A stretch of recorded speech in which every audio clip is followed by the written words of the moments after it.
Some wars don't end when the army is defeated. They end long before that, in closed meeting rooms where generals look at the numbers and know without a doubt that there's no saving anything anymore. But the most terrifying part isn't knowing you're going to lose. It's continuing to send millions forward, fully aware that only destruction lies ahead. Today's story isn't about a single battle. It's about the moment an empire had already lost, but hadn't yet collapsed. If you're drawn to history told from its deepest angles, where war is analyzed with reason instead of slogans, subscribe to History War and join us in exploring the moments of history where illusions have no place. A war rarely dies when the gunfire stops. It dies earlier, behind closed doors where maps still hang on the walls, but arrows have lost all meaning. It dies when the people who understand war best start speaking to each other in sentences that should never appear in the headlines. Not questions like, how do we win? But how do we hold on? How do we preserve what's left? How do we avoid collapsing too quickly?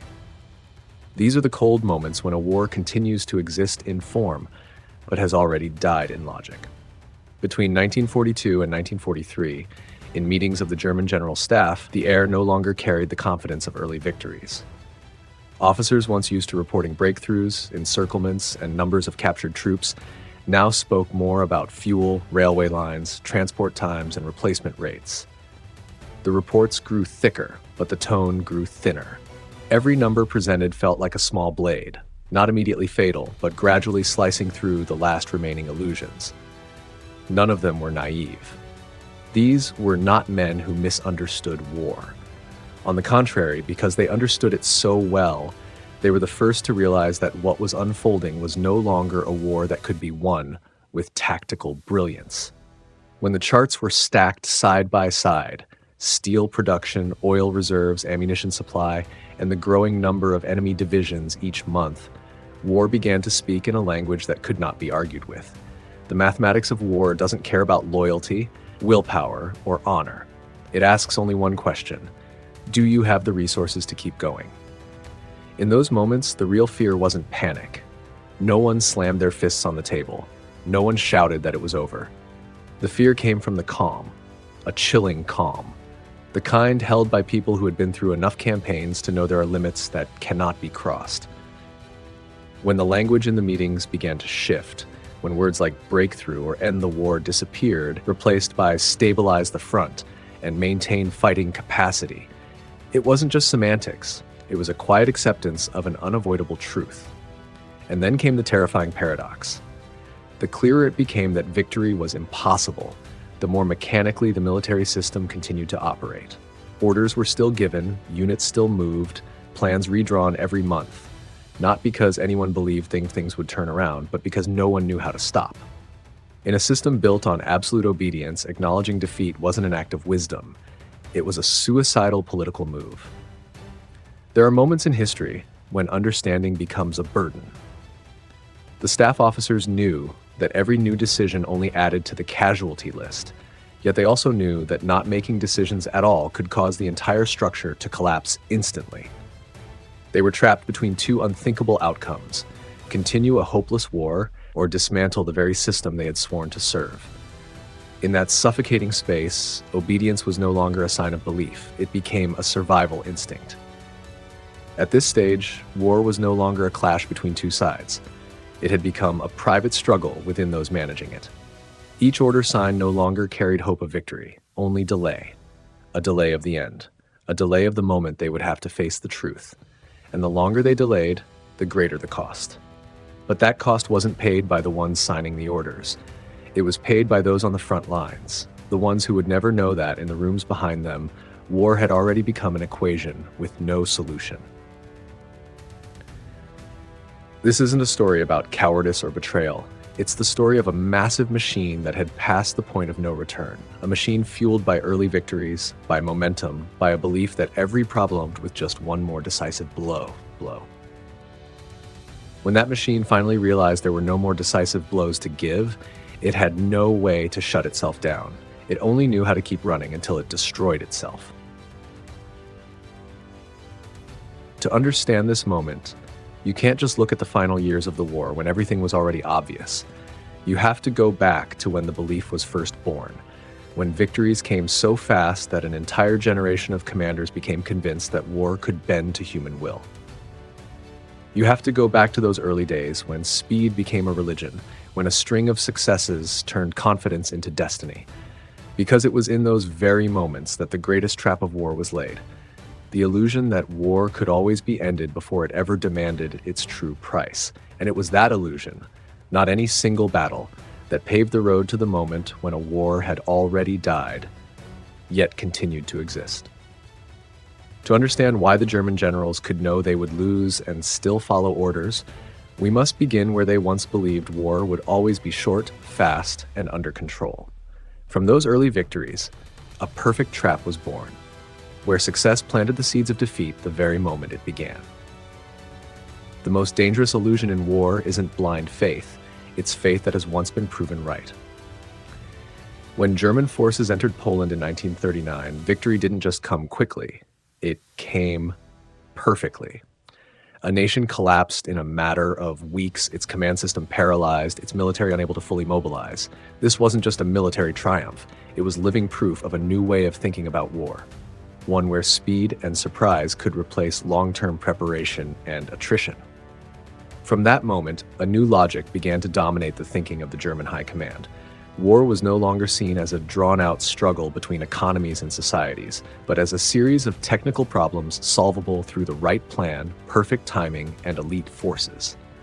What happened next only reinforced that belief. Denmark, Norway, the Netherlands, Belgium, France, each campaign ended faster than expected, and with every collapse, the idea of the short war became more seductive, more rational, and far more dangerous. In the war rooms of the General Staff, maps were spread out with growing confidence. Arrows on those maps were no longer just tactical directions, they were symbols of a worldview. Strike fast and deep enough, and the enemy would never have time to turn potential into power. In this worldview, strategic depth was dismissed, because it had never had the chance to matter. Industry, population, long-term logistics, all faded into the background when the enemy surrendered before any of it could come into play. The problem wasn't that this thinking was entirely wrong. On the contrary, it was terrifyingly correct, at least in the beginning, and that's what made it a trap. Every swift victory didn't just eliminate another enemy, it eliminated another layer of internal doubt. Questions like, what if the war drags on, slowly disappeared, not because they had been answered, but because no one saw a reason to ask them anymore. Reality had answered them, or so it seemed. When a system is rewarded repeatedly for the same behavior, it starts to believe that behavior is a universal rule. The German High Command began to see speed not as the result of specific conditions, but as a natural law of modern warfare. They believed that the coordination of tanks, motorized infantry, and air power could create a psychological shock strong enough to break any enemy. In this logic, war wasn't a marathon. It was a series of sprints, and whoever faltered first would lose immediately. That's why when plans to expand the war were put on the table, they didn't feel like risky gambles. On the contrary, they were seen as logical next steps in a string of successes. If all previous enemies had crumbled under the pressure of the opening strike, then why wouldn't a larger but supposedly disorganized opponent do the same? From that perspective, the size of the enemy wasn't a threat. It was an even more tempting target for a decisive victory. Here, the mistake wasn't just underestimating the opponent. It was underestimating the very nature of war once it crosses a certain threshold. Those early victories had all occurred in a limited strategic space, nations that lacked the time, depth, or will to transition into total war. From that, the German High Command drew an implicit but dangerous conclusion: that every war could be forced to end before it ever reached the grinding stage of attrition. That belief quietly became the foundation of all major decisions. When staff officers drafted new plans, they didn't begin with, "What if we fail?" but with, "How do we win faster?"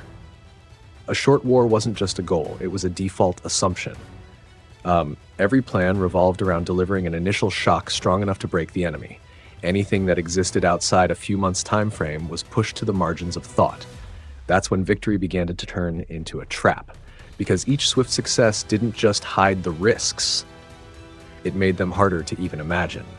No one denied that a long war would bring serious problems with logistics, production, and manpower, but having never truly faced those problems, they remained abstract. They existed on paper, but not in experience.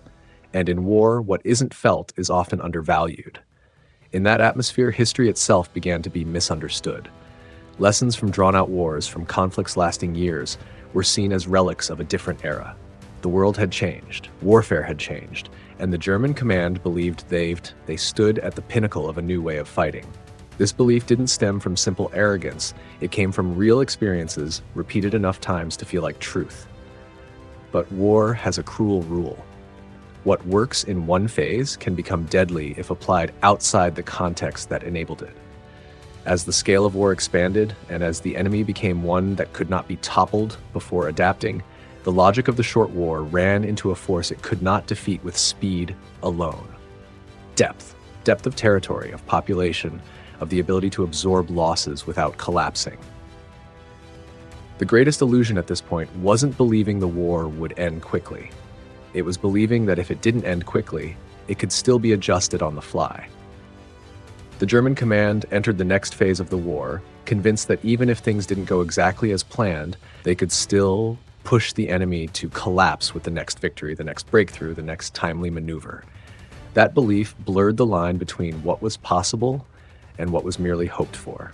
When the first plans were put into motion, no one thought they were entering a conflict beyond their control. On the contrary, they believed it was just a larger version of what had already worked. A bigger battlefield, a more numerous enemy, but still subject to the same logic. Hit hard enough, fast enough, and everything will fall apart. And at first, when the offensive began, it seemed to prove everything they believed. The spirited surge forward, maps changed by the day, prisoner counts soared.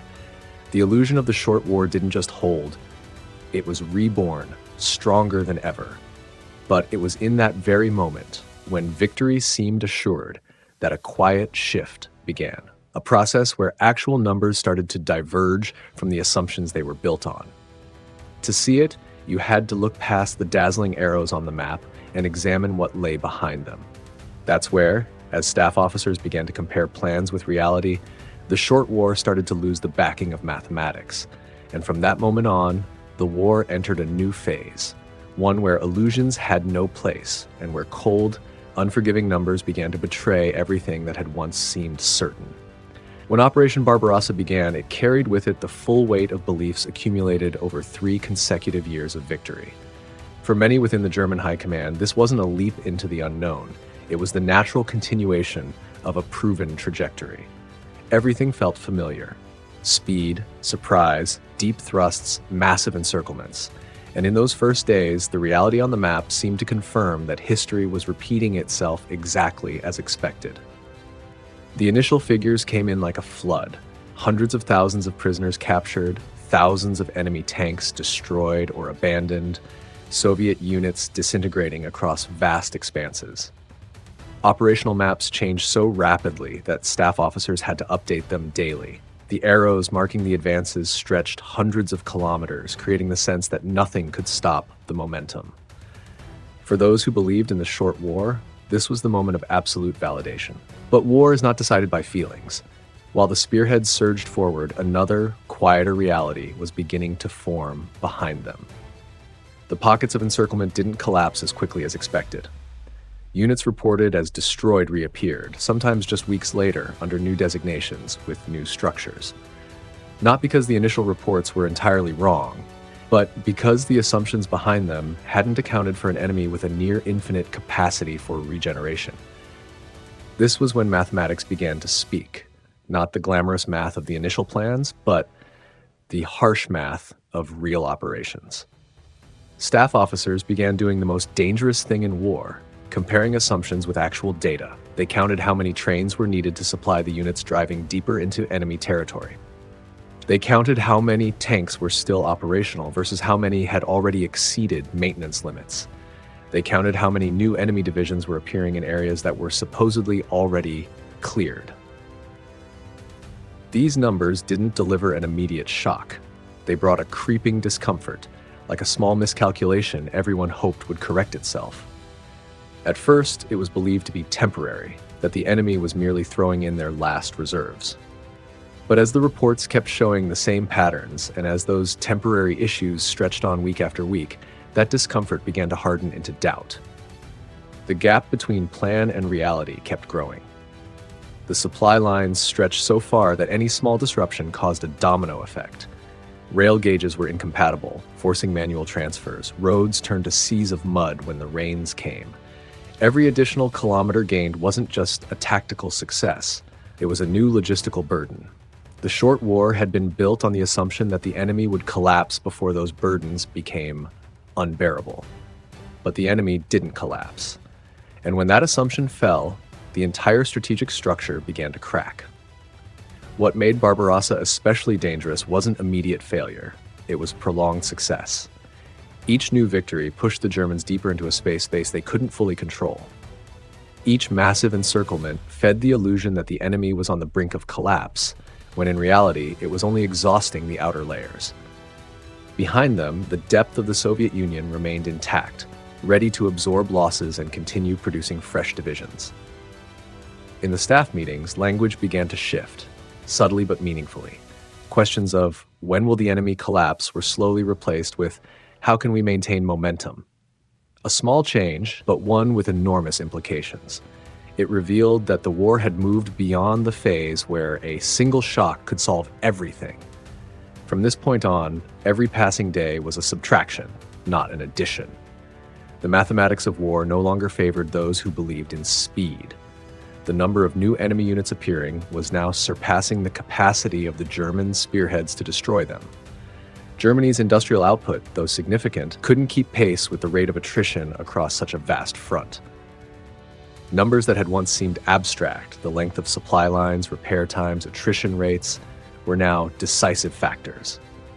What made it even more dangerous was the ambiguity. Barbarossa didn't fail in a clear-cut way that forced anyone to stop. On the contrary, it succeeded just enough to continue, but not enough to conclude. That in-between state kept the war machine running. Every time momentum slowed, a new, localized victory would emerge, just enough to restore the belief that everything could still turn around with just a bit more effort. Caught in that state, the German command fell into a dangerous loop. They had invested too deeply in the logic of the short war to abandon it easily. To admit that the campaign had exceeded their control would mean admitting that the entire chain of earlier decisions had been flawed. And in a system that didn't allow mistakes to be acknowledged publicly, continuing forward became the only option, no matter how irrational it became. On the front lines, soldiers sensed the shift earlier than anyone. They didn't need statistics to know the pace was slowing, that the enemy wasn't vanishing like previous foes. But that awareness wasn't enough to change the overall trajectory. The war continued under the inertia of decisions already made, even as reality increasingly clashed with the assumptions they were built on. And then, as autumn wore on, a force no plan could ignore began to make itself felt. Time. Not tactical time, measured in days or weeks, but strategic time, measured in seasons. Barbarossa had been built on the premise that all key objectives would be achieved before time became the enemy. But time doesn't stand still. It passed quietly, bringing changes no spearhead could halt. As the first rains turned roads into mud, as the pace slowed not because of resistance but because of the environment, the mathematics of war took on new variables. The numbers, already unfavorable, grew harsher. And in that moment, a question began to hang unspoken in the air. What happens if this war enters winter? That question didn't need an immediate answer. Reality would answer it soon enough. As the days shortened and the temperatures dropped, the war entered a phase no plan could force into submission. From this point forward, the enemy wasn't just the Red Army, it was nature itself, a variable beyond control. And as winter 1941 approached, Barbarossa was no longer a story of speed or illusion. It became the beginning of the moment when war turned against those who believed they could command it. The winter of 1941 didn't arrive as a sudden catastrophe. It crept in day by day with shorter daylight, colder winds, like a warning no one wanted to hear. But once it fully set in, it was no longer just weather. It became a strategic force, an element beyond the reach of plans, assumptions, or illusions. From that moment on, the war no longer followed human will. The German army entered winter in the most dangerous condition imaginable, not defeated, but trapped. They had advanced too far to retreat easily, yet not far enough to end the war. The units standing before Moscow were no longer the summer army, fueled by momentum and confidence. They were exhausted men, dragging behind them supply lines so overstretched that a single disruption could paralyze the entire system. The cold didn't kill immediately. It did something more dangerous. It slowed everything down. Engines failed to start. Lubricants froze. Metal became brittle. Weapons jammed. Artillery misfired. Technical details once taken for granted now turned into fatal vulnerabilities. A war machine built for speed was not prepared to operate in an environment where every movement was resisted by nature itself. But winter didn't just attack the material, it struck the mind. The soldiers who had once believed they were nearing the end of a short campaign now faced a completely different reality. They no longer advanced with the belief that each day brought them closer to victory. They advanced, or merely held on just to survive another night. When the goal of war narrows to simply making it to the morning, the entire logic of conflict begins to shift. On the other side, the enemy did not collapse as expected. Instead, they adapted. New units emerged, trained and equipped to fight under extreme conditions. As German forces struggled to hold their ground, counterattacks began to appear, not as decisive blows, but as relentless cuts wearing them down piece by piece. There was no need to win outright. Merely not losing was enough to alter the course of the war. The Soviet counteroffensive before Moscow didn't look like a glorious triumph. It looked like a denial, a refutation of the belief that the enemy was exhausted, a rejection of the idea that war could be forced to end before long-term factors came into play. When German units were forced to withdraw in the bitter cold, not because they were surrounded, but because they simply couldn't hold any longer, an invisible threshold was crossed. The short war had officially ended, not with a declaration, but with an undeniable reality. In the war rooms, the winter of 1941 cast a heavy silence. No one could claim things were still going according to plan, because the original plan had no place for this scenario. Yet no one could offer a clear way out either. A deep retreat meant admitting strategic failure. Holding the line meant accepting attrition under worsening conditions. Between the two, there was no true choice. At this point, war began to take the shape of a struggle against time, not to win, but to delay defeat. Every decision became defensive in nature, no matter what label it was given. The objective was no longer to crush the enemy. It was simply to prevent the front from collapsing. And when an army fights just to maintain the status quo, that's the clearest sign that the balance has tilted beyond reversal. Winter also revealed another truth, one rarely spoken, but equally crucial: the limits of control. In the early months of the war, everything seemed adjustable by order. But in the skin-splitting cold, no command could conjure up fuel, make boots warmer, or stretch human endurance infinitely. The authority of the command system collided head-on with biological and physical limits, and in that collision, the system began to lose the aura of omnipotence it once claimed. For officers who grasped the bigger picture, the winter of 1941 was a psychological milestone. They began to realize this war was no longer about a single campaign being right or wrong. It had become a total war of attrition, where every passing month weakened one side faster than the other. And in that cold comparison, they couldn't help but see a terrifying truth. Time was not on their side. Yet, just as that truth began to form, a familiar reflex returned. Instead of asking how to stop, the system searched for a turning point. If the war couldn't be won in Moscow, perhaps it could be decided somewhere else. If the decisive blow didn't come in the summer, perhaps it would in the next campaign. Better prepared, more focused, symbolically powerful. This shift didn't happen overnight. It was the result of a long winter in which every limit was exposed, but not yet painful enough to force surrender. The belief that the war could still be saved by one final massive effort remained, weakened but alive, and that fragile belief became the driving force behind what came next. Winter 1941 didn't end the war. It did something more dangerous. It reshaped it.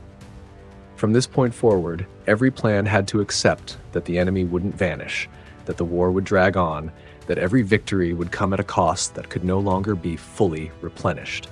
But instead of drawing a final conclusion from that reality, the system chose to interpret it as a temporary challenge. When the snow melted and spring returned, the war did not revert to its former state. It carried the fractures of winter in both material and mindset. Those making decisions knew they had few opportunities left, and as the number of remaining chances diminished, each one grew in symbolic weight. A new campaign was no longer just a military operation, it became the chance to reverse the course of the entire war. In that logic, the location of the next effort became more important than ever.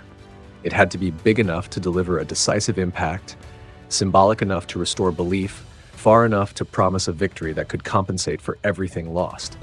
As the eyes of the High Command turned southward, toward a city of symbolic significance rather than purely military value, the winter of 1941 had fulfilled its role. It hadn't just shattered the illusion of total control. It had steered the war onto a path where every remaining hope would be staked on a single name, a name that would become the symbol of the collapse of all remaining illusions: Stalingrad. Stalingrad wasn't chosen from the start as the battlefield of destiny. It became destiny because of everything that came before.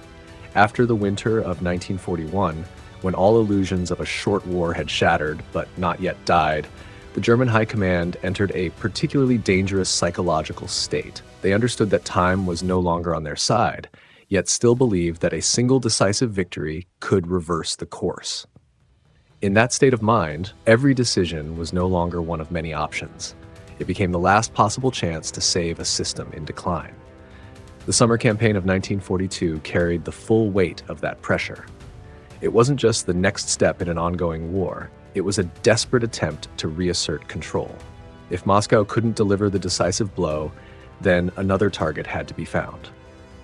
And Stalingrad, with its symbolic name and its strategic location along the Volga River, gradually rose to become the centerpiece, not just of military planning, but of psychological and political belief.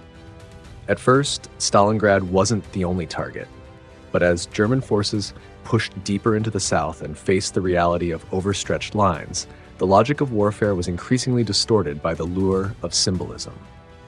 A city bearing the enemy leader's name, positioned on a critical supply route, became too tempting to ignore. In this view, capturing Stalingrad wasn't just about severing a transport line. It was a strike against morale, a declaration that, despite everything, Germany could still seize a decisive victory. But it was here that all the past miscalculations began to converge. The battle wasn't fought in open spaces where speed and maneuver had once been German strengths. It unfolded in rubble, in houses, cellars, stairwells. Every meter of ground gained came at a bloody cost and offered no proportional strategic advantage. The war, already a battle of attrition, was now compressed into a space where tactical doctrine had little meaning. In the early weeks, there were still moments of hope. German forces pushed deeper into the city, neighborhoods fell, reports spoke of progress and enemy retreats. But beneath the surface, a different reality was forming. Every unit that entered Stalingrad wasn't just fighting the enemy. They were being drawn into a bottomless pit of attrition. Reinforcements sent in to finish the job were quickly consumed, losing the ability to alter the outcome. And then, the decisive moment didn't come through a direct blow. It came through the quiet closing of a trap. When Soviet counteroffensives cut through the flanks, the entire German army group in Stalingrad found itself encircled in the very ground it had fought so hard to conquer.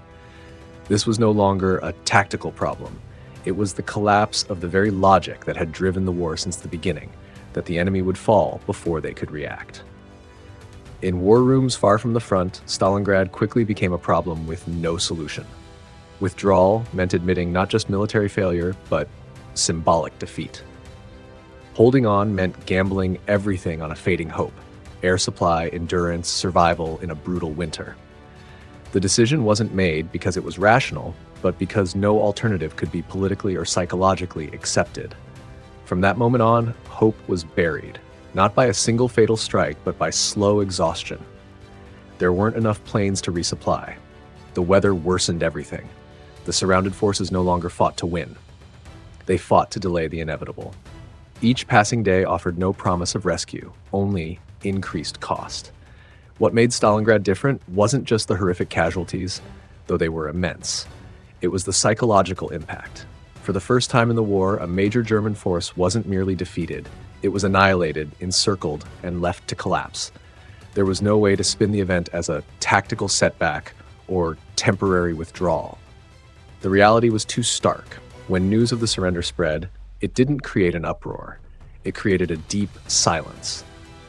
For those who understood the broader picture, Stalingrad marked the end of the idea that the war could still be turned around by a decisive effort. From this point forward, every plan would have to be built on a new foundation. Germany had lost strategic initiative. And the most frightening part was that even after hope had been buried at Stalingrad, the war machine did not stop. It kept moving, not because anyone still believed in victory, but because no one knew how to end it. Orders were still given, campaigns still drafted, but everything now was reactive. From that moment, war was no longer a quest for victory. It was the management of a defeat whose shape had already begun to form. Stalingrad also exposed another truth, one that could previously be hidden. Modern war cannot be decided by the battlefield alone. Even the most elite force, fighting to the last, cannot survive if the system behind it fails to sustain it. When the army in Stalingrad collapsed, it brought down with it the belief that willpower and discipline could replace logistics and production.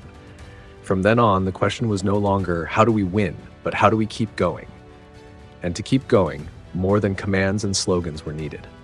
Fuel, steel, ammunition, ships, factories running without pause. But these resources were slipping out of reach. At sea, supply lines were under threat. In the industrial space, factories were no longer untouchable. The war began to reveal its true nature, a total contest between production and transport systems. Stalingrad closed the chapter in which people could still believe in a turning point. After it, everything became more exposed, colder. Defeat was no longer a possibility, it was a trajectory. And within that trajectory, no future battle, no matter how fierce, could obscure an increasingly clear truth. Germany wasn't just losing on the battlefield, it was losing in invisible but far more decisive spaces.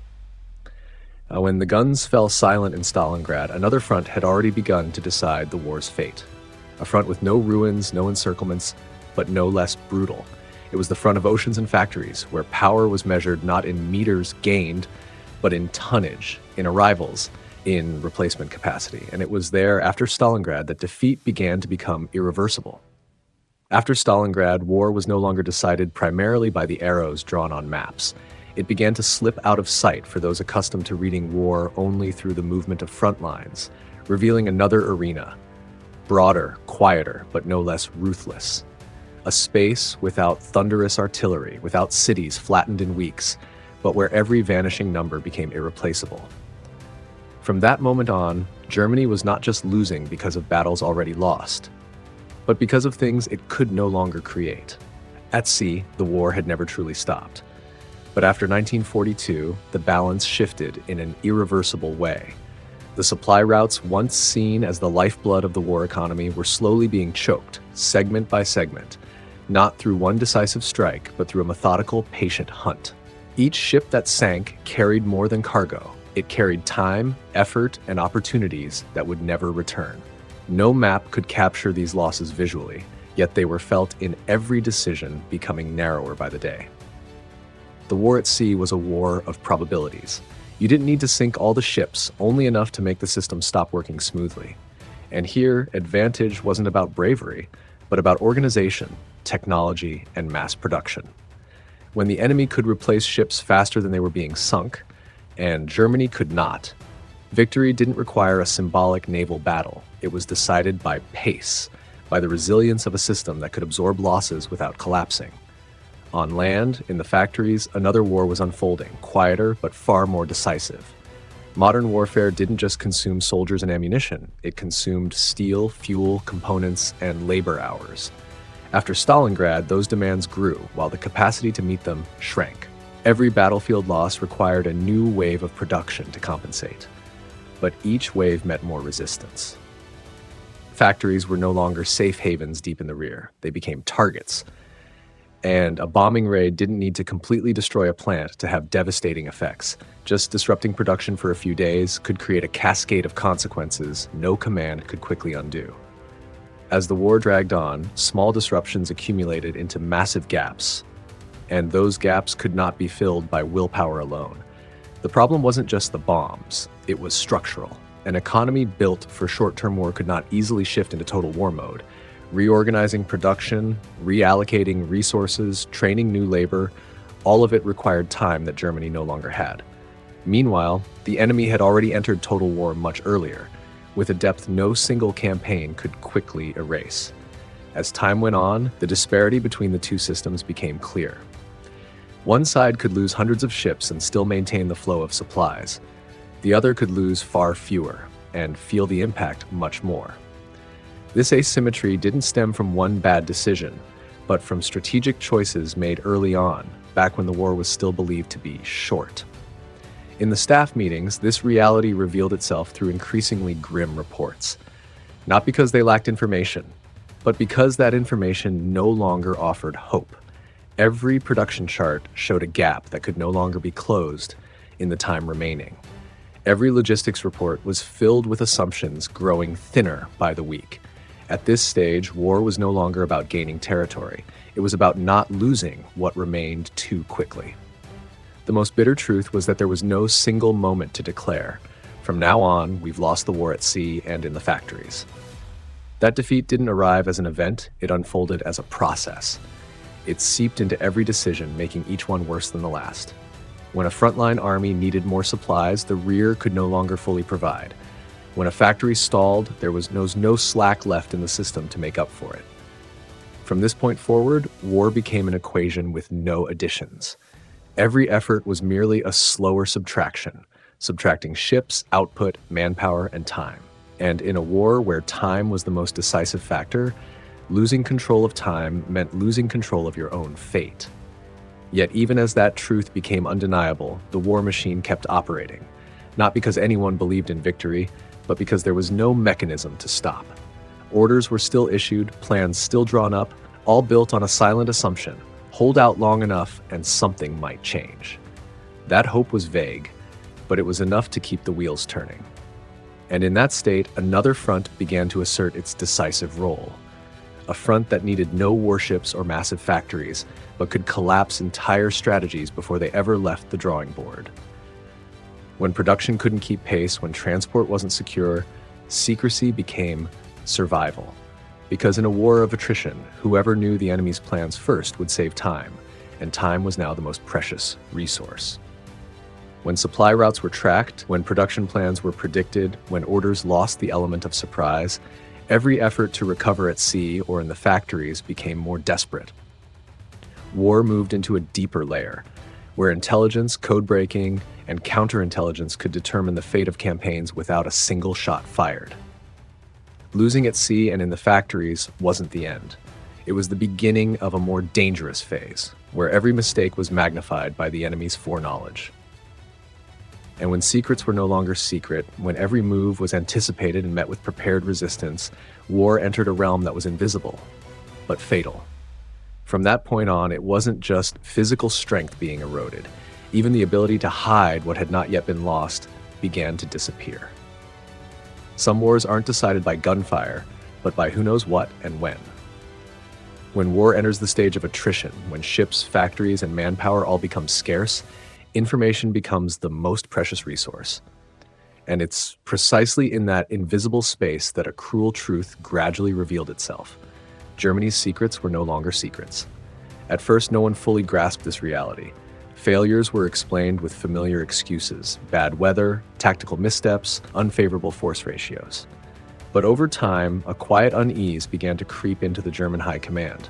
Supply convoys were struck with uncanny precision. Offensives stalled as if the enemy had been waiting. Bases, routes, and key timings consistently fell under enemy fire. There were simply too many coincidences to chalk it all up to chance. Intelligence war has no clear front lines. It doesn't produce instant victories to celebrate, nor dramatic defeats to assign blame. It operates silently, steadily eroding the opponent's capacity to act. Every leaked piece of information might not cause an immediate disaster, but it makes every decision less effective. A plan may still be executed, but without surprise. An attack may still go forward, but the enemy is already prepared to minimize the damage. In that context, the real advantage wasn't in the brilliance of individual agents, it was in structure. An open system where information could be shared, verified, and cross-checked from multiple sources gradually gained the upper hand over a closed system where fear and absolute loyalty distorted the flow of truth. In Germany, where information traveled up rigid chains of command, every level had an incentive to make it more acceptable, more safe.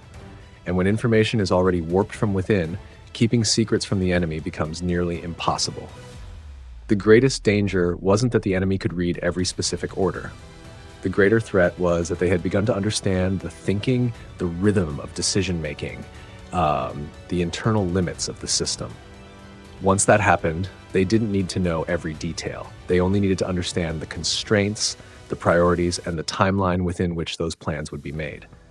From there, anticipation became a matter of probability, not luck. On the German side, the feeling of being seen through began to haunt. Security tightened, but the tighter it became, the more sluggish the system grew. Every decision required more layers of approval. Every change took longer to implement. In a war where speed had once been a vital advantage, this new sluggishness wasn't just inconvenient, it was fatal. The invisible war also carried a deeper psychological effect. As officers began to suspect the enemy was always one step ahead, belief in their ability to shift the tide began to erode. No one said it outright, but it showed. In the cautious way plans were presented, in the shrinking of operational goals, in the absence of bold ideas. When every strategy might already be read, strategic creativity itself began to contract. On the front lines, soldiers knew nothing of encryption or code breaking, but they felt the consequences. Attacks ran into resistance that seemed too precise to be coincidence. Roads thought to be safe turned into traps. The repetition of such experiences created a sense of doom, as if every move had already been calculated. And in war, that feeling is as dangerous as running out of bullets or bread. It erodes will without firing a shot. As the war dragged on, the invisible conflict fused with the visible defeats. When ships were sunk, when factories were bombed, when offensives were cut off, the line between failure from lost resources and failure from leaked information became blurred. But for those with the full picture, the connection grew clearer. Every material loss was amplified by an enemy who knew exactly how to exploit it. Yet, like so much else in the system, this truth never led to decisive action. There was no sweeping reform to correct it, not when the war had already gone too far. To admit that secrets were no longer secure was to admit the system itself had failed. And in a structure where acknowledging failure was equated with betrayal, that truth could only exist in silence. The invisible war, then, was never just a clash of intelligence services. It was a clash between two forms of power and society. One side could absorb bad news without collapsing. The other could not. And when bad news can't be spoken aloud, it doesn't disappear. It accumulates, waiting to erupt as failures that defy simple explanations. By this point, many within the German command understood that there was no way out. Not because they lacked soldiers, weapons, or even plans, but because every fundamental advantage had been worn away. On the battlefield, at sea, in the factories, and now in the realm of secrecy. They were no longer being defeated by what the enemy did, but by what the enemy knew. And it was here that an unavoidable question began to form. If every road now led to defeat, if the system had been so thoroughly penetrated it could no longer recover, then why was it still running? Why were orders still being signed? Why were operations still launched, troops still deployed into battles whose outcomes were nearly predetermined? The answer wasn't in maps or reports. It was in people, in oaths sworn long ago, in fear of the surveillance apparatus, in responsibility to comrades, to family, to the past itself. When the invisible war had erased all strategic hope, what remained wasn't belief, it was obedience. And to understand how a system could keep fighting even when it knew it would lose, we must descend to the deepest layer of the story, one that no longer speaks of campaigns or code breaking, but of psychology, morality, and the cost of being unable to escape the very system one serves. It is there that the central question of the entire war waits to be answered. Knowing you will lose does not mean you can stop. In war, especially within a system built on absolute obedience, understanding does not set people free. It binds them more tightly to the very machine, dragging everyone toward the abyss. When the failures have piled up beyond the point of self-deception, the question is no longer, can we still win? But, who will be the first to break the circle, and what will it cost? For many German generals, the moment of realization that the war was lost didn't come in a single flash. It came gradually, through increasingly grim reports, through operations designed only to hold the line, through orders that no longer carried any vision of victory. These were not naive men. They understood the balance of forces, the industrial and logistical realities. They knew time had chosen the other side. But understanding doesn't automatically become action. Between knowing and doing lies a vast chasm, filled with fear, duty, and inertia. Oaths were the first chain. In the military, an oath isn't just a formality. It's identity, a moral foundation hammered in from day one. Breaking that oath wasn't merely a political act. It was the collapse of the self-image each officer had built over a lifetime. For many, the choice wasn't between winning and losing. It was between fulfilling a duty in a hopeless war or becoming a traitor in the eyes of comrades, family, and themselves. Fear was the second chain, rougher, more tangible. Not the fear of death on the battlefield, but of an ever-watchful system. Every decision, every word could be recorded, interpreted, used. In a world where loyalty was measured by obedience, voicing doubt didn't lead to dialogue. It led to danger. And that danger didn't stop at the individual. It spread to family, loved ones, even uninvolved bystanders, caught in the web of retribution. Responsibility was the third chain, quieter but no less binding. Responsibility for the soldiers still holding the front, for those who had fought and died under their command. Many officers believed that abandoning their post would only worsen things for the men. To stay, to keep commanding, to keep obeying, even in futility, seemed like the only way to mitigate the damage. In that logic, obedience was no longer belief in victory. It was a desperate attempt to manage the collapse. And then there was inertia. A machine that has run too long will not stop just because those at the controls realize the destination is ruin. Every order triggered others. Every decision opened a path with no return. When you've gone too far, turning back doesn't just require courage, it requires a system that allows you to turn back. And in this case, such a system did not exist. There was no legal exit, no safe way to pull back collectively. Only individual choices, each one laced with massive risk. In this context, obedience outlived hope. Hope requires something to hold on to, a future, however faint. But when every future had collapsed, hope vanished. Obedience, however, needed nothing but habit, fear, and structure. It continued long after belief had died. That's why war can last far beyond the point when victory is still possible. But that doesn't mean everyone gave in. In silence, in guarded conversations, in shared glances among those who understood the truth, another question began to take shape. If obedience meant enabling total destruction, dessen, then was breaking obedience still betrayal? There was no easy answer. For most, the question remained unspoken, but for a few, it became the seed of action. These were not romantic dreamers. They understood the risks. They knew the chances of success were vanishingly small, but they also knew time had run out. Every additional day of obedience was no longer neutral delay, it was complicity in a worsening end. In that moment, personal conscience collided with systemic discipline. The decision to break the cycle didn't come from impulse. It came from accumulation, Stalingrad, the losses at sea, the bombed factories, the broken codes, the slow collapse of secrecy.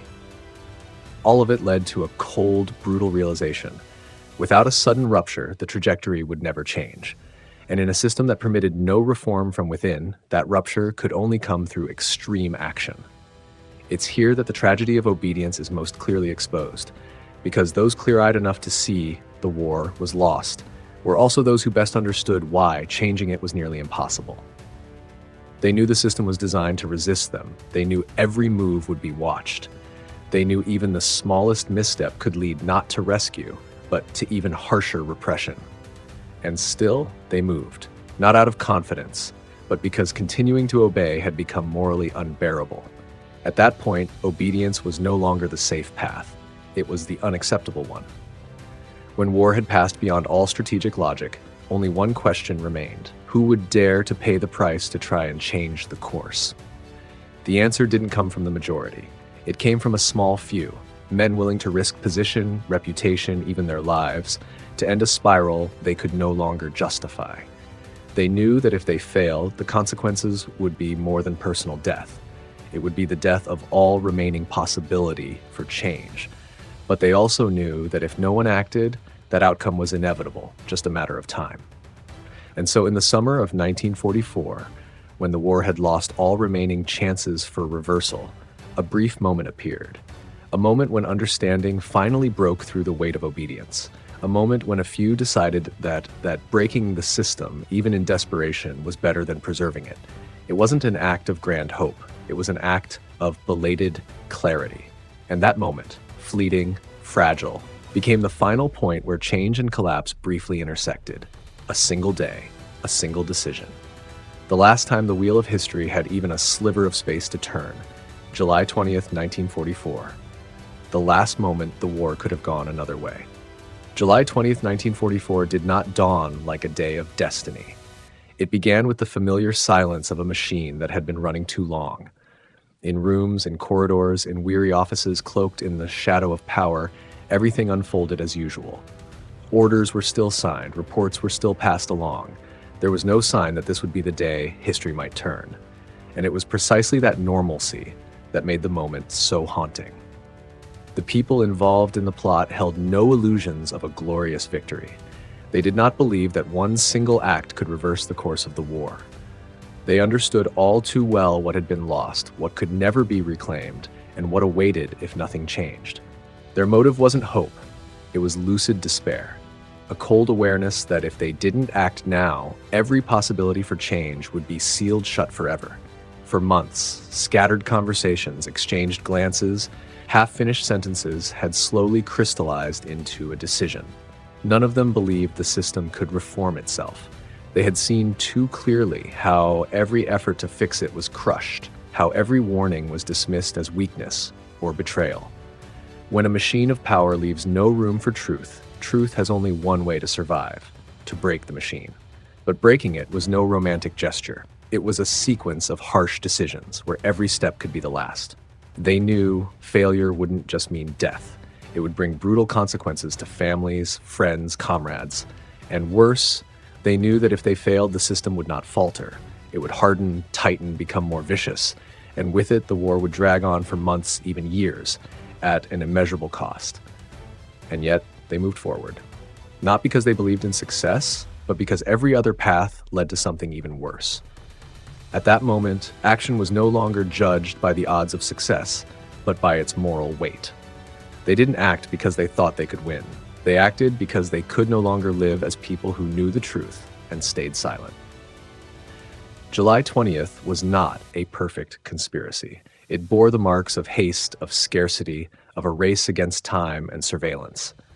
Every part of it relied on the assumption that things would unfold with exact timing, no delays, no errors. And in a system built to eliminate all error through absolute control, that fragility itself was a warning. When the decisive moment arrived, history did not explode in dramatic fashion. It slipped quietly by just a fraction. And that tiny slip changed everything. One detail didn't go as planned, one assumption failed. And with that, the already fragile opportunity slipped from their grasp. There was no time to recover, no second attempt. In closed systems, the moment of decision appears only once. The failure did not arrive with gunfire or chaos. It arrived as a jolt of recognition. It's over. From that second on, those involved understood there was no way back. They were no longer at risk of being discovered. They had been discovered. And just as they feared, the system's response was not introspection. It was retribution. Tighter control, harsher punishment, even stricter obedience. In the days that followed, there was no room for illusions. The interrogations, the trials, the executions weren't about uncovering truth. They were about sending a message. Any attempt to break the circle would be crushed without mercy. In that way, the system didn't just eliminate the plotters. It planted a deeper fear in those who remained. Obedience, already strong, was now reinforced with blood. And yet, within that failure, July 20th took on another meaning. Quieter, rarely spoken of, but impossible to erase. It became final proof that even inside the system, there were those who had not been completely consumed by it. Those who saw the truth and decided that moral responsibility could not be postponed forever. They failed, but their existence refuted the claim that everyone was blind or complicit. For those who survived within the machinery, the failed attempt had the opposite effect. It didn't open a path to change, it sealed it. After July 20th, no collective action from within was possible. Doubt itself became dangerous. Even the thought of breaking obedience was buried deep. The war machine continued, but now without a single illusion of internal reform. From then on, the war dragged on not because there was hope, but because no one remained who could break the loop. Each passing day became a repetition of a trajectory already locked. And in that trajectory, July 20th emerged as the final marker, not of success, but of possibility. History rarely grants many chances to change a system that's gone too far. When those chances come, they are often late under impossible conditions and at horrific cost.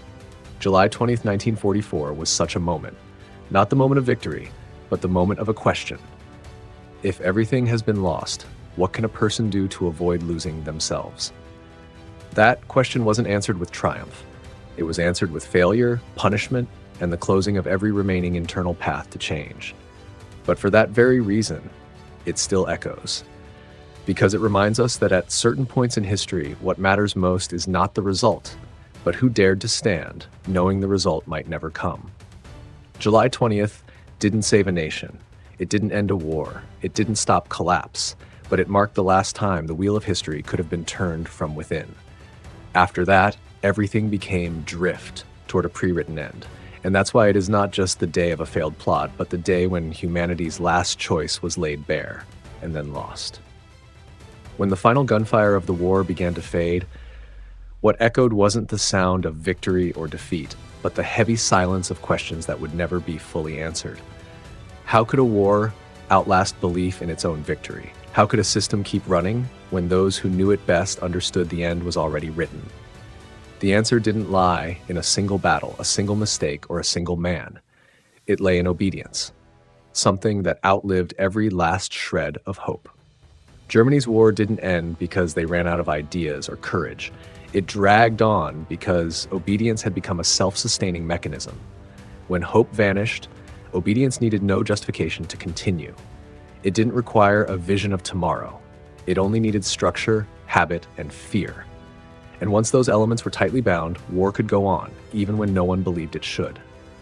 Looking back at the full arc, from the illusion of a short war to Barbarossa, the winter of 41, Stalingrad, defeat at sea and in factories, the invisible war of intelligence, and the desperate moment of July 20th, we see a cold, straight line cutting through it all. A line of inertia. Each stage wasn't a deliberate turn, but a continuation of past choices, even when those choices had long since lost their meaning. The war machine didn't stop because it had no stop button, and the people within it were swept along, even though they knew exactly what lay at the end of the road. Obedience outlasted hope because hope needs the future. Obedience only needs the present. Hope demands a story to believe in, an ending to aim for. When those stories collapse, hope departs. But obedience does not. It clings to duty, to oaths, to the fear of being cast out, to responsibility for comrades and family. It exists even when people stop asking why, because that question has become too dangerous. The most frightening part isn't that such a system could exist, but that it could exist with the participation of intelligent, moral, responsible people. They weren't blind. They weren't monsters. Many saw all too clearly the cost of continuing the war. But between knowing and acting lies a vast chasm, one not everyone can cross. When the short-term price of action feels greater than the short-term price of silence, silence becomes the default. July 20th, 1944 showed what happens when a few choose to step across that chasm. They failed, and that failure did not save the country or end the war. But it exposed a truth no propaganda could erase, that even within the tightest systems, moments of choice still exist. And when those moments pass, history doesn't just move forward, it locks the doors behind it. The end of the war wasn't just a military or political collapse. It was the collapse of the capacity to choose from within. When every internal path to change has been crushed, war continues not because there is hope, but because there is no alternative. This is the most dangerous state any system can reach, when it exists not to achieve anything, but simply to keep itself alive.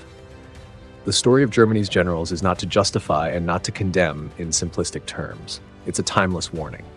Because what happened wasn't unique to one nation or one era.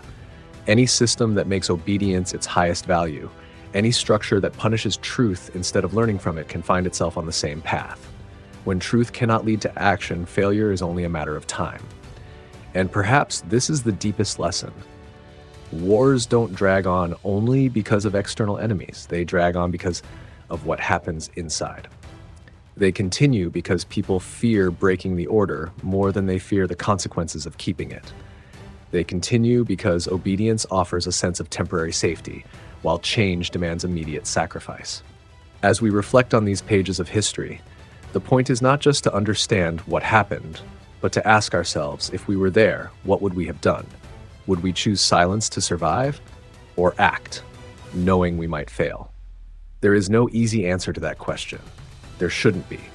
But asking it, honestly, is the only way history doesn't repeat itself with the same ruthless logic. If you found this story worth thinking about, share your thoughts in the comments below. Whether you agree or challenge the ideas, your perspective helps keep history alive and meaningful. And if you want to follow more deep dives into the forces that shape war, power, and humanity, don't forget to subscribe to History War, because history isn't just something to remember, it's something to understand, to learn from, and to keep from repeating.